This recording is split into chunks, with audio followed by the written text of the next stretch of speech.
एक बार की बात है, एक बहुत सुंदर जंगल था। उस जंगल में एक शेर खान नाम का शेर रहता था। वह बहुत बलवान व ताकतवर था। उससे जंगल के सभी जानवर डरते थे। शेर रोज नदी के किनारे शिकार करने के लिए जाया करता था। हर रोज की तरह ही एक दिन जब वे नदी के किनारे से लौट रहा था तो उसे रास्ते में सियार दिखाई दिया। शेर सियार के पास चला गया। जैसे ही वह सियार के पास पहुंचा, सियार उसके कदमों में लेट गया। सियार के ऐसे करने से शेर ने उससे पूछा, अरे भाई, तुम ये क्या कर रहे हो? उठो और मुझे अपनी बात बताओ। सियार बोला, महाराज, आप बहुत महान हैं। आप तो इस जंगल के राजा हैं। आप मुझे अपना सेवक बना लीजिए।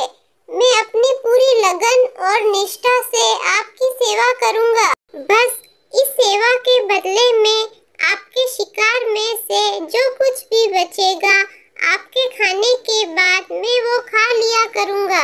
शेर ने सियार की बात सुनकर कुछ सोचा और फिर उसे अपना सेवक बना लिया।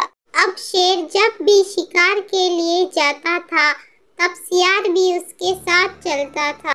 इस तरह साथ समय बिताने से दोनों के बीच बहुत अच्छी दोस्ती हो गई।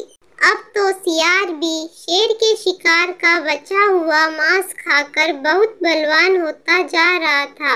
एक दिन सियार को घमंड आ गया और उसने शेर से कहा, अब तो मैं भी तुम्हारे बराबर ही बलवान हो गया हूँ, इसलिए आज मैं हाथी पर वार करूँगा। जब वो मर जाएगा तो सबसे पहले मैं हाथी का मांस खाऊंगा। मेरे खाने के बाद जो मांस बच जाएगा वो तुम खा लेना। शेर ने सियार की ऐसी बातें सुनकर सोचा कि वह दोस्ती में ऐसा मजाक कर रहा है, लेकिन सियार को अपनी शक्ति पर कुछ ज्यादा ही घमंड हो चला था। सियार पेड़ पर चढ़कर बैठ गया और हाथी का इंतजार करने लगा। यह देखकर उसने सियार को बहुत समझाया, क्योंकि शेर को हाथी की ताकत का अंदाजा था, लेकिन सियार ने शेर की एक भी बात नहीं मानी।